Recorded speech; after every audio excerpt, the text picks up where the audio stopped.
Once again to repeat, Dr. RAGHAVACHARI Memorial Oration follows.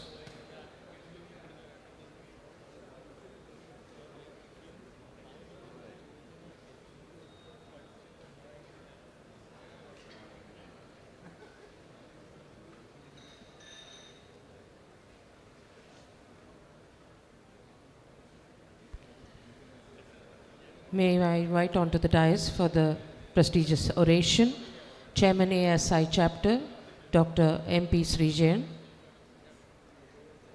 the National Office Bearers, Dr. Santosh John Abraham, Dr. P. Rajan, Dr. Muhammad Ismail, Dr. C.J. Varghese, Dr. R.C. Srikumar, and Secretary ASI Kerala Chapter, Dr. Madhuvarli, please.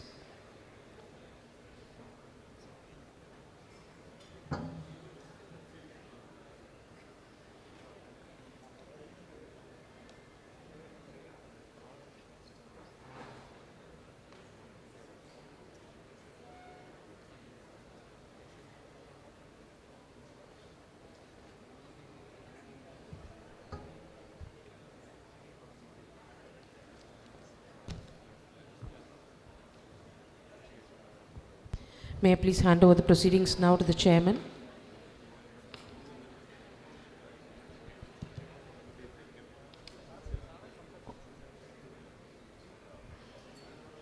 Dr. Srijayan will now take over the proceedings.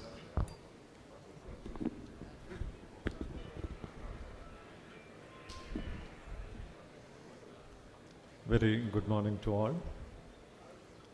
We are going to have the prestigious program of the Association of Surgeons of India Kerala Chapter now, the Professor RAGHAVACHARI oration. Professor C. RAGHAVACHARI was Professor of Surgery at the prestigious Stanley Medical College at Madras. Working at Stanley Medical College for decades, Professor RAGHAVACHARI had made a mark as an exemplary surgeon and a surgical teacher. He happened to be a teacher to the greatest of great surgeons of the next generation.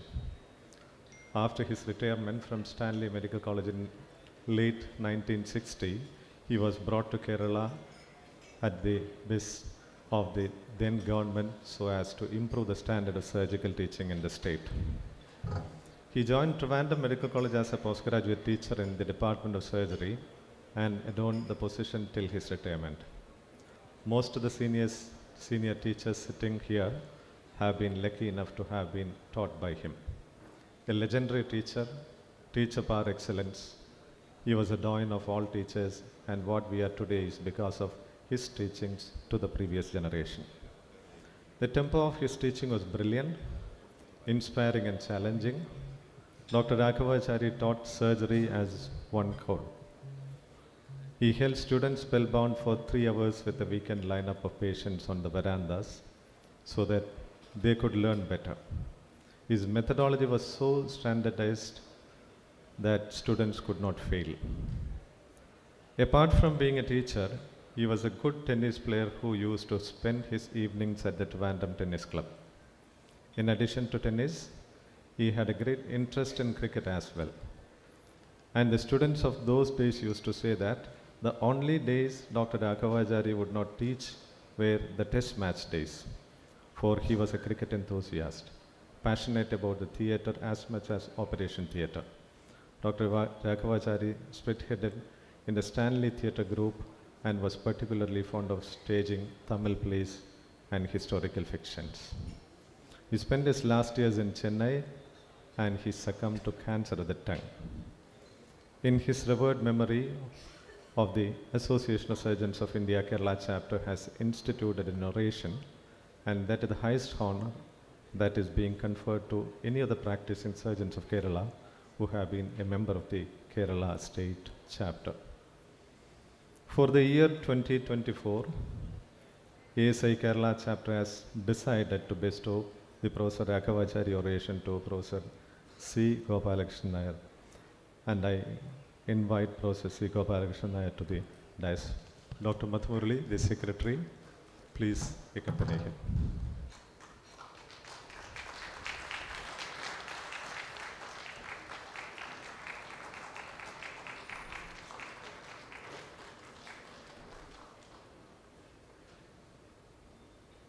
Now I invite Dr. Madhumurali to read the citation.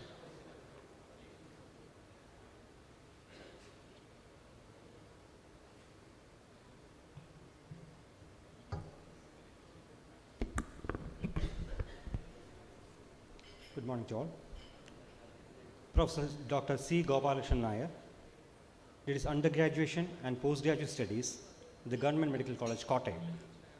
Dr. CGN, as he is popularly known, joined the Medical Education Department as a tutor in the year 1978 and spent most of his tenure at Medical College, Kottayam, from where he retired in the year 2002. Since then, Dr. CGN has been working as Professor of Surgery at Amrita Institute of Medical Sciences, Cochin, and has been heading the Endocrine and Breast Surgery Division at General Surgery. Dr. CGN has been an empaneled member of National Assessment and Accreditation Council for 15 years and an examiner for MCH endocrine surgery in various institutes.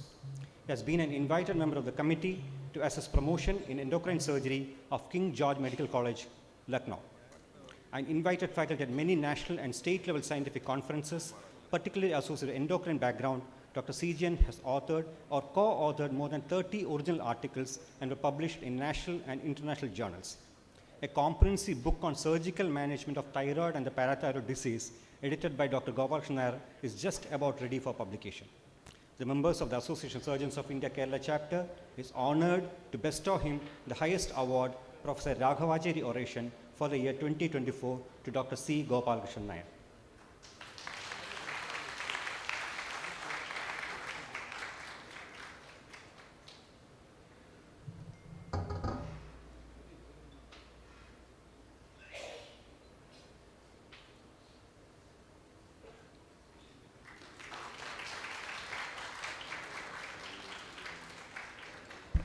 I invite Professor Gopalakrishnan Nair to deliver the oration, please.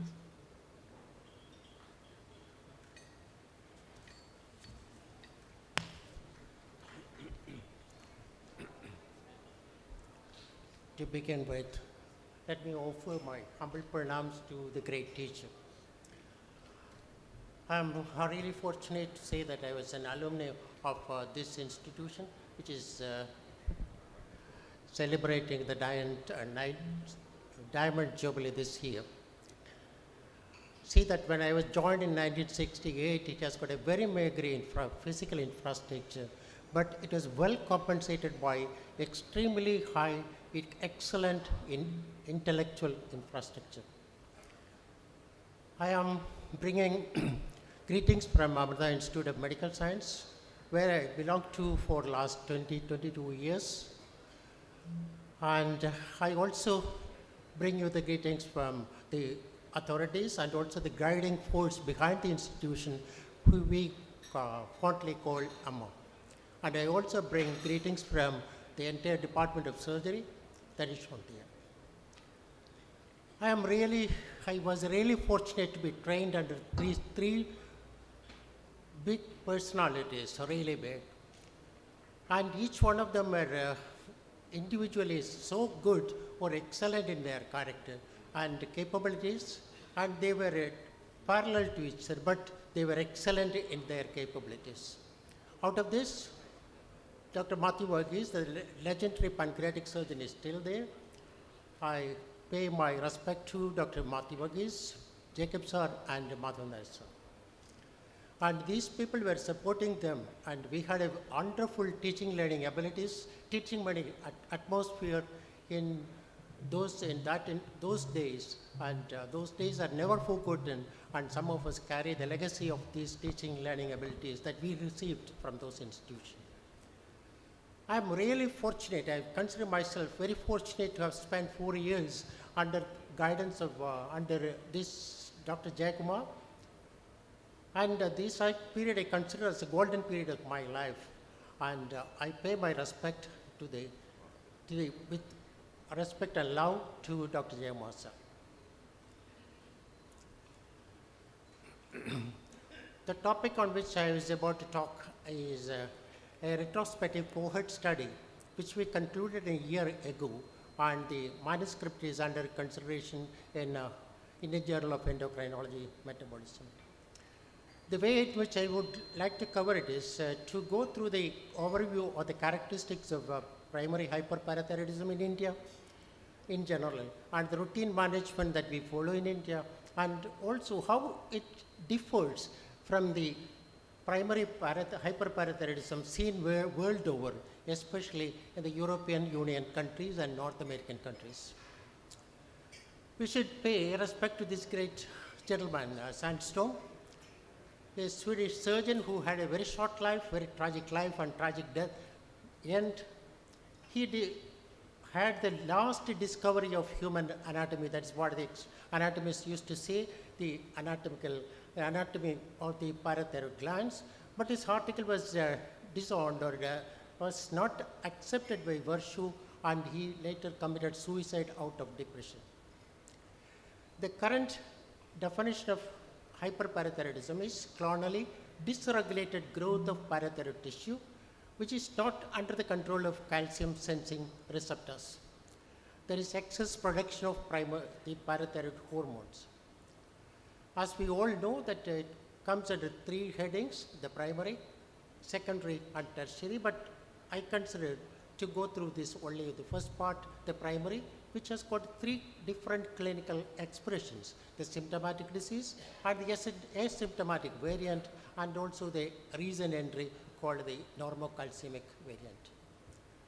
These are some of the various historical significant aspects of the Frederick Recklinghausen, as we know, that described the osteitis fibrosa cystica, very well known to us, and but people those time considered it was a primary bone problem.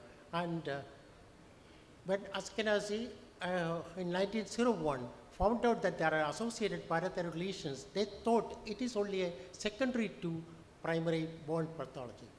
And when Schwarzenberger in 1910 said that it could be the reverse, many people objected to that. In 1925, when Mandel did the first parathyroidectomy, if you read the history, you will see that Mandel gave Albert parathyroid extract, a lot of parathyroid extract before he did surgery, and experimentally only he did surgery, and he proved that the reverse relation is true. The major changing aspect came in 1970, when the multi-channel analyses were introduced, and the analysis of calcium and so many other materials were easily at the fingertip, and that generated a newer entity called asymptomatic primary hyperparathyroidism, which is now one of the commonest disease or disorders in the Western and developed countries, which is only second to diabetes mellitus as endocrine disorder.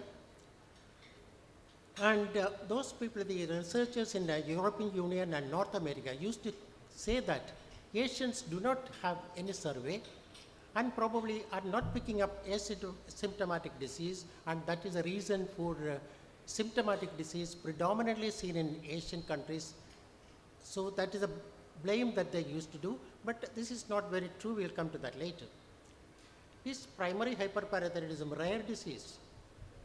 As we all know that Indians are not very much, we are all talking about clinical sense, but very seldom we go into the actual epidemiological or clinical studies. There are no survey as it is done so far today in India, but the large volume study from San Francisco, California, which is enrolling all multi-ethnic, multiracial groups, found Asians have got a fairly good amount of asymptomatic disease. It could be that they have migrated to US and is tuned to the US atmosphere, which might have turned them, but as it is, we have no study from India. The only one study which is conducted is enrolling young people, so it doesn't represent the actual population. It's very common to say that very common mnemonic to say that it represents the stones, bones and groin. Is it different? It's not much different. About 60% of the Indian primary hyperparathyroidism patients, they do complain of bone diseases as the commonest thing. But coming to that, very interestingly, about 8% of the patients that we are seeing, and also reporting from various countries in Asian countries, they are coming with the primary acute pancreatitis as the first common presentation. And second thing that we have observed is about 30% of the people that we are enrolling are found to have undetected or not much expressed renal dysfunction. We found that the renal dysfunction is up to 30%. And what we also found that the true parathyroidectomy doesn't cure them. At least they halt the progress of the renal dysfunction. And we found about 2 to 3% of them going to end stage renal disease. So it is not a simple thing. They have entered the dialysis group. The incidence of fragility fractures that have come down in our country also, but a newer group has emerged. There are a lot of people coming with a small joint pain mimicking rheumatoid arthritis. We get a continuous referral for a rheumatology clinic. They used to go to the rheumatology clinic. The another is proximal girdle myopathy. They used to go to the neurologist people thinking it's a primary neurological condition or a myopathy condition, but there are a good number of about 5% of them complain. They are bedridden or even wheelchair dependent. Metabolic symptoms are not uncommon. They are seen about 3.5 or 4% of the people. That is that's only problem they have. Weight loss, fatigability, and generalized weakness. And there is a small set of people. We see about 18 or 20 of them requiring metabolic. They have hemodynamic instability, requiring high density ward care or ICU care, and they require almost yearly emergency parathyroidectomy after control of the hypercalcemia. How do you control? It's just by doing a concurrent or simultaneous estimation of serum PTH, serum calcium, and serum phosphate. But the estimation of serum albumin corrected calcium is more dependent, as we all know, that a 1 gram change in the albumin will affect serum calcium to 0.8 milligrams. So subtle change in serum calcium will not be detected unless we are doing what you call a albumin corrected calcium. Second is a second generation PTH assay is more important, which is more efficient in picking up actual rate of level of PTH. And the PTH disintegrates so quickly. So you find out a lab which has got in-house facilities to estimate. So if you do not centrifuge and load the serum in 4 to 5 minutes, you are not going to get the correct value. So if their collection centers send it to some other the laboratory will not be giving you the actual picture. So actually we used to say that confirmation is elevated serum PTH. In the presence of elevated serum albumin corrected calcium, this is being slightly modified nowadays with the introduction of normocalcemic hyperparathyroidism, where calcium remains normal, where PTH is only elevated. And in Western countries, a condition called familial hypocalciuric hypercalcemia is slightly more prevalent. In India, or at least in Kerala, I have not come across such a condition so far. And to differentiate that, you do a calcium creatinine clearance ratio and a primary hyperparathyroidism, it is more than 0.1. As one of the DD that commonly said is malignancy. As we know that hypercalcemia and malignancy is almost the end stage of the malignancy. And the expression of hypercalcemia occurs usually when the disease has advanced. The only true differential, something is difficult to understand, it will be a sarcoidosis. But as we know that sarcoidosis, calcium is elevated, but PTH is never elevated. After making the diagnosis, we should definitely do how far the target organs are damaged. We used to do a DEXA scan to estimate the bone loss in 3 areas. One representing the cortical bone, that is the distal end of the radius. One representing the cancellous bone, that is the lumbar spine, and one representing the mixed pattern, that is the head of the neck of the femur. At T-score less than 2.5, minus 2.5 is significant. Now, second thing is to look into the kidneys. And most of us do a plain X-ray, well-planned plain X-ray, and do a ultrasound of the abdomen, and always calculate the GFR, because the serum creatinine may not be actual reflective of renal functional status. The Primary management of hyperparathyroidism is again in the surgeon's hand. Actually, until now, nobody else has taken off, because last time when I was attending a GI conference, there is a symposium, they are saying that most of the GI malignancies now being gone to some other department. Until now, PHPT is still with CRSRT. And if they are asymptomatic, of course they can be kept under observation, but they have to be followed up very much closely. And the calcimimetic drugs like are not of much use in these particular patients. Points to be remembered during surgery is a parathyroidectomy is a simple procedure, relatively simple procedure, but it's a very delicate procedure. Why I say is most of the hyperparathyroidism the parathyroid adenomas are very, very soft.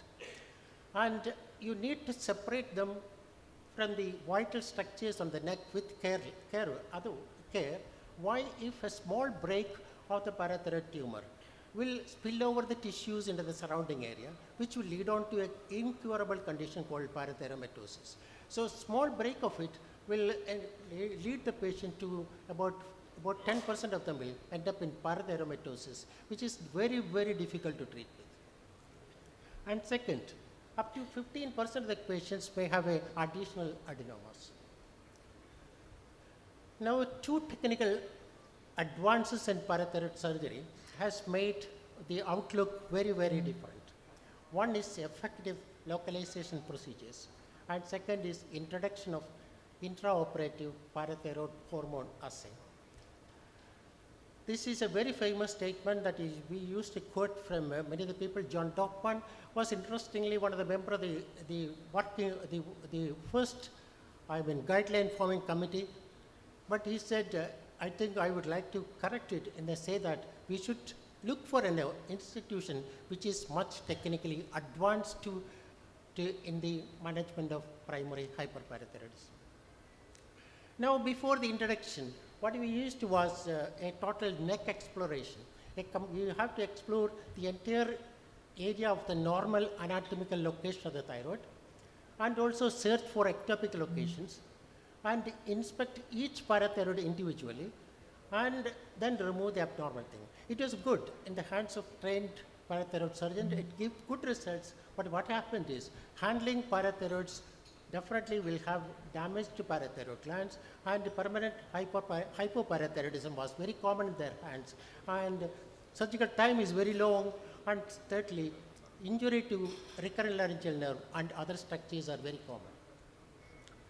Now, localization studies almost, the major impact on localization studies started in 1970, where the radiopharmaceuticals were introduced. Before that, ultrasound was used, but was not very, very sensitive or specific in picking up the lesions.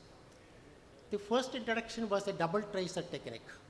We used to do something called a thallium, which can concentrate both in thyroid as well as in parathyroid lesions, and also technetium, which will concentrate only in the thyroid. So if you subtract the lesion, the first one is a thallium and second one is a technetium. If you remove the technetium image from the first one, you get a parathyroid lesion. But you have to have a patient which is very, very still for about 30 to 40 minutes time, where you take each images. If you move a little, that will be movement artifact, and the sensitivity will be very low. Then came probably the 89, the double tracer, the single tracer technique, where maybe technetium maybe, which we formerly called technetium maybe, was introduced. It was introduced earlier for the management of, for studies of cardiac function, and incidentally it was found to be concentrating hyperfunctioning parathyroid. The maybe has got a differential affinity to thyroid and also the parathyroid. It concentrates much in both thyroid and parathyroid, but washes off from the thyroid earlier. So a delayed picture will show you where the parathyroid is. Initially it is concentrating in both, and second picture shows the parathyroid lesion. Now we have got a addition to that, added CT to that. It's called a SPECT, single photon emission, computerized tomography. And if you add that to that, you get a better delineation, anatomical location of the parathyroid gland, which gives a very good localization study.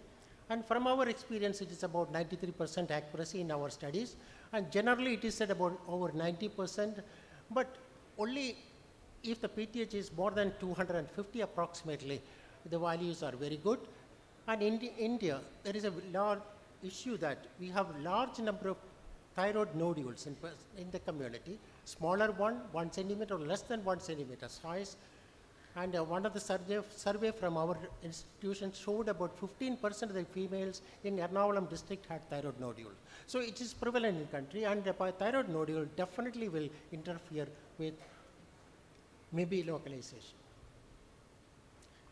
So later came into 2006, the 4D CT. The 4D CT is nothing but the fourth dimension they added is the time. So they check the images depending upon the time of the inspiration. So they can differentiate the nodules from the thyroid nodules and also from the lymph nodes with that amount of concentration in each of the time movement. But what you need is a good radiologist who is a little bit trained to read it. So we have done this occasionally.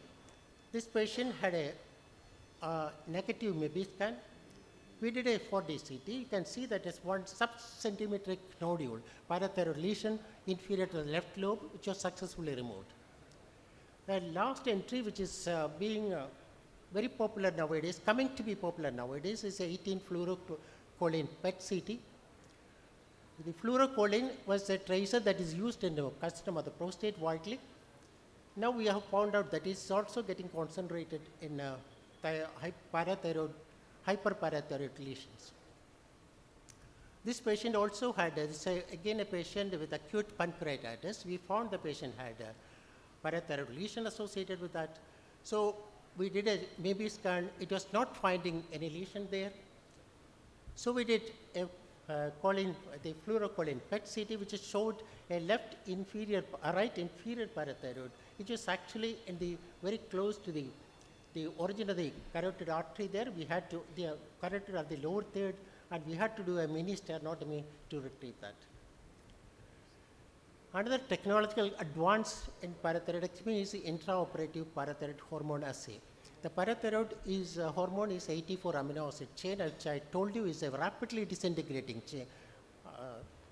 Polypeptide, it disintegrates less than about 5 minutes time. So if you remove the culprit gland which produces more hormone, within 10 minutes the actual level should fall down. So what we did is it is supposed to fall down with up to 50% of the normal value at least. So this was the rapid so if you do a hormone before the surgery and after 10 minutes after surgery, naturally the hormone level should fall down. But the problem was, normally the PTH assay takes about more than 1 hour time to get the result, but you cannot wait in the operation theater for more than 1 hour. So the newer technique or later technique was coming from Miami School of Institute, George Irwin, it's called Irwin's method or Miami method, where the method of analysis is shorter. We get a special kit which determines in 15 minutes time. But mind you, this kit has to be available. The routine assay takes more than 1 hour time. But there are a lot of confusion. When will you take the preoperative one? When will you take the postoperative one? Actually, what Irwin suggested was 4 blood draw, which is very costly in our country. We cannot take about nearly 2,000 rupees it costs for one single assay. So 8,000 or more the assay is a very difficult one. So what routinely we do is, we do 2 assays. One we take immediately after intubation of the patient, and 10 minutes after the excision of the parathyroid lesion, we take the second one. Majority of occasions we get the good results, and if you are not suspicious, but as you feel as a surgeon you think you have removed it, we closed it and we took a second sample at 5 minutes. But definitely we took a survey of the other areas before concluding that. And we have found this is very useful. And for last so many times, actually this was introduced in India by our institute only, because our institute purchased a particular kit way back in 2005, and since then we are employing that. And we did not find any false positive result. We found occasionally false negative one, but if you get a decline, it's almost very good result that you have removed it completely. Now, what about the medical management? The medical management is only done when the serum calcium level is very high. When it's more than 12, no anesthetist will give you anesthesia to the patient. They will ask you to bring it down to 12, or the patient comes in the hypercalcemic crisis. In all other conditions, practically we don't do any medical management. The hypercalcemic crisis is a very fatal condition unless treated very as emergency. Most of them are getting controlled with administration of calcitonin, either subcutaneous or nasal spray. And if the patient is not prepared for surgery for a long time or a 3 months window period, we can administer bisphosphonate, or nowadays denosumab is also available, which is a better one but very costly, about 25,000 rupees, with the other one is only 2,000 rupees. Now, the first parathyroidectomy itself is a very intriguing story, because as I told you that Albert was suffering from severe bone disease, and he was treated initially with parathyroid extract. Then in 1925 he explored, he removed the parathyroid, and that made way that hyperparathyroidism is a cause of osteitis fibrosa cystica. But only thing, Albert to come back after 2 years with a recurrence. Again Mandel explored, he could not find anything. And after 6 months after that, he died of chronic renal failure. So this is a very intriguing story. This problem still continues in some conditions, which I'll explain later. Can I get a bottle of water?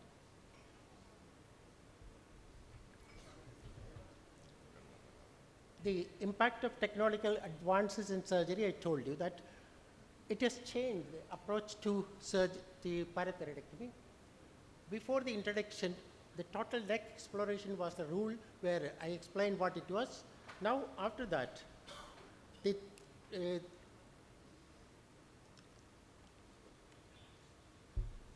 several modifications have come to the way. It can be unilateral neck exploration. It can be a focused parathyroidectomy. It could be a mini parathyroidectomy. It could be a radio-guided parathyroidectomy. Or nowadays, just like anywhere else, you can put in an endoscope in any part of the body. I think circumcision could only be the one project where endoscope may not come. So endoscopic parathyroidectomy also could be done. So if you've got the adjoint, like exact localization, and the intraoperative parathyroid hormone assay facilities are available, you can start with doing any one of these, unilateral to the remote access parathyroidectomy.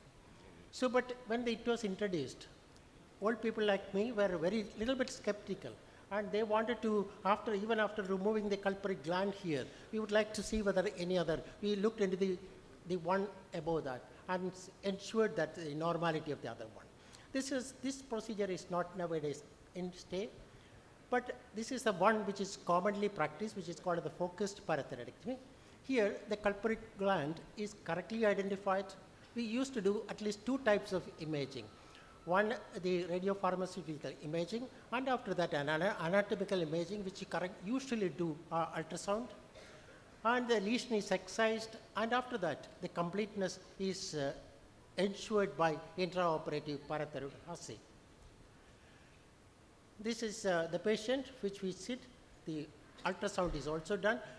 And what I used to advise the younger people who are interested in that, do not send the patient to the sonologist and sit back. Go with the patient to the sonologist. Be on the side of the patient, or also get familiarized with it. We always, even now, go to the sonologist on the side so that we can identify the structure by themselves, assess the size, and assess the relationship of this particular lesion to other structures. So it was assessed.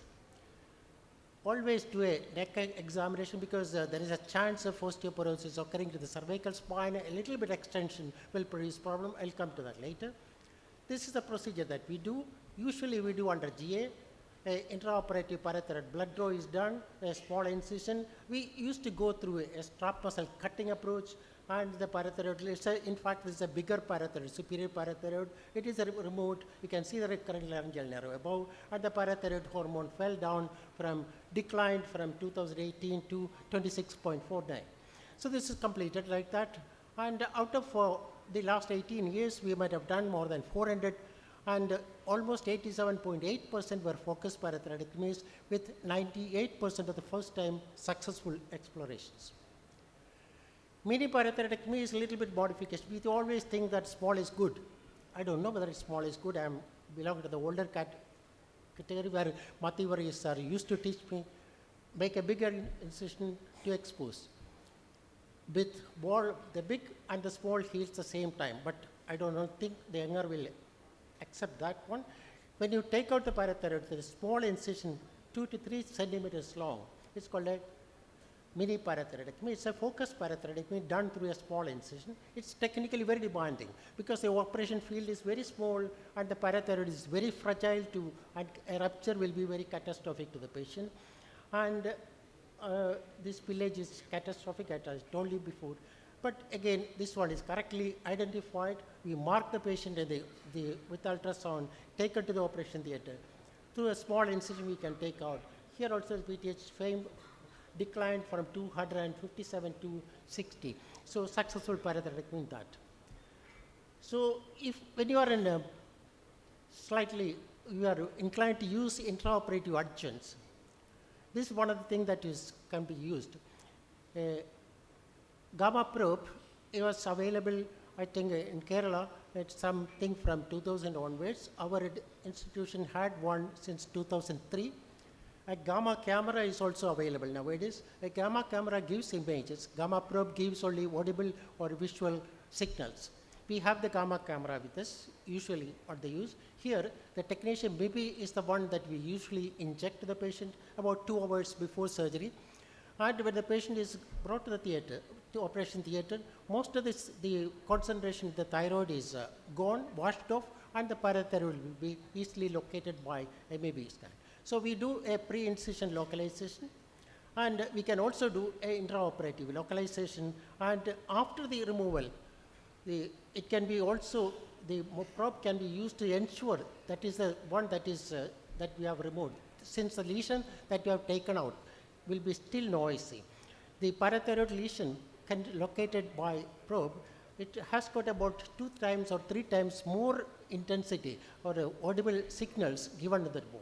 That noisy nature will be seen even the parathyroid that we have removed. Here also we removed it with a smaller incision, and the PTH has fallen down from 5,005 to 40. A good excision was done. Now that we have told you about 10 to 15% could be ectopic. The commonest ectopic that we came across was mediastinal. And any lesion that is below the level of innominate artery needs to be explored with a sternotomy. Lesion above the innominate veins could be pulled out with a thymus in situ, because we know that third pharyngeal arch is the origin of the inferior parathyroid. So thymus and the parathyroid will be almost together, developing down and coming down. So if you have the cervical thymus, slowly mobilize it above and bring it up. It is possible, but sometimes if it is below that level, classically inside of the superior mediastinum, we may have to do a sternotomy like this. Now inside the carotid sheath is not uncommon. This is a classical one where it was inside the carotid sheath, which is the carotid artery has to be taped, and you can see the lesion down there and is pulled out. Now you say intrathyroidal parathyroid. It's though it is very commonly said, is not that common. We have seen only about 2 or 3 assays because the parathyroid lesion has to be inside the thyroid, and all around the parathyroid tissue should we have a thyroid tissue. And a true parathyroid lesion is not that common. So what will you do post-operatively? The hypocalcemia is routine in our part of the country because most of the people will have Hungary bone syndrome. When the patient has got severe osteopenia, whatever blood calcium is there is driven to osteoblastic activity of the bone, and the serum calcium falls down. Many of them will require or IV or parenteral infusion of the calcium, And most of the patients require oral supplementation with dihydroxy vitamin D for, we have seen it going up to 6 to 8 months postoperatively. And what will happen? How long it is going to repair? The bond become normal. There is no study in India because we are the one of the center where the osteoitis fibrosis cystica is very common. But how long it takes the bone to recover normally? Nobody has studied. In Western countries, it is said even after 2 years, it almost partially recovers. So in India, it might take a longer time. But what we have seen is that fracture risk is reduced after 6 months. So what happens to the kidneys? In our observation, we did not find any patient with renal stones coming back with fresh stones. But what we have seen is the nephrocalcinosis and renal damage, and that is the cortical damage when it has occurred. They are not required. And some of the patient of this goes to end-stage renal disease. But what happens generally, the issues get stalled at the point. There is no further deterioration occurs. Only few of them has gone to further stage of deterioration. Now we're just going to some of the anecdotal stories which has puzzled us a little bit. This story is very famous about the Captain Martel story. He had a hyperparathyroidism in Los Angeles. He was explored 6 times there. At the end of it, he read the book by himself and found out that the parathyroid could be in the mediastinum. He asked the surgeons to do a sternotomy.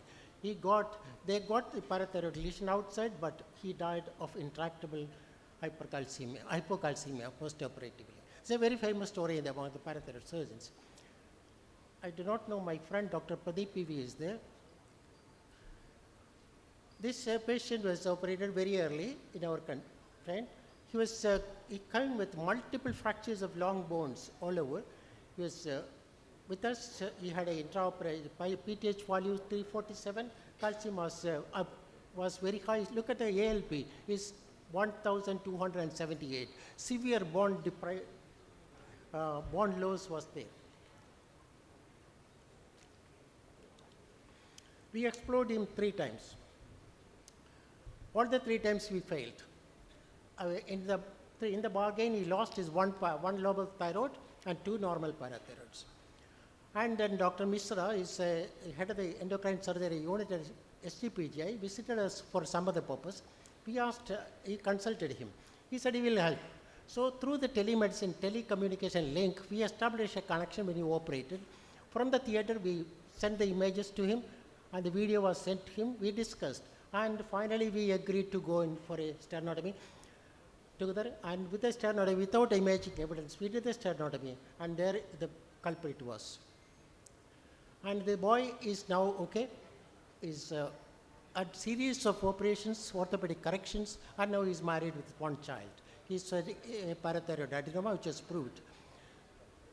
Now, any of the parathyroid patients, you handle them very carefully. This girl, a 16-year-old girl, came to us with severe osteoitis fibrosis cystica.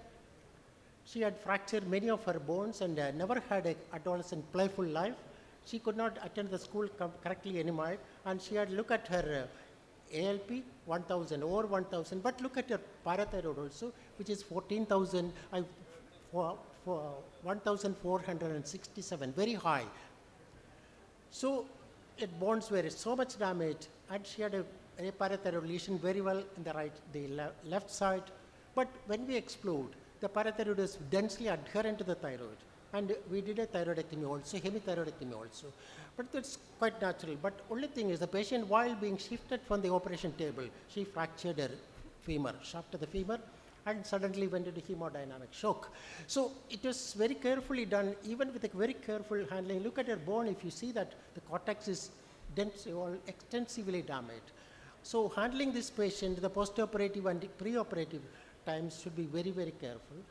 But what happened is, postoperatively, she was taken care of, resuscitated, being brought back to normality, but her parathyroid was reported as parathyroid carcinoma. A parathyroid carcinoma is said to be about less than 1% of all over international data, but in Indian data, so any of the case series reported from India reports more than 3% of the parathyroid lesions, and our reports is 4.7%. of parathyroid carcinoma. There is another subset which is intriguing problem nowadays in the pathology, is a atypical adenoma. Atypical adenoma shows some amount of angio-invasion, some amount of capsular invasion, but the tumor is not infiltrating to neighboring structures. They are putting in between the carcinoma and adenoma. There is a large number of them, about 5% of them coming under the particular category. So this is a abnormal physical, pathological difference that we encounter in our country. So this one, if you could diagnose early, because this 38-year-old gentleman was admitted in the gastroenterology department with acute pancreatitis. He had several episodes before 405, and he was a non-smoker, teetotaler, and his calcium was persistently high, just above the upper limit of the normal. And beforehand, nobody bothered about it.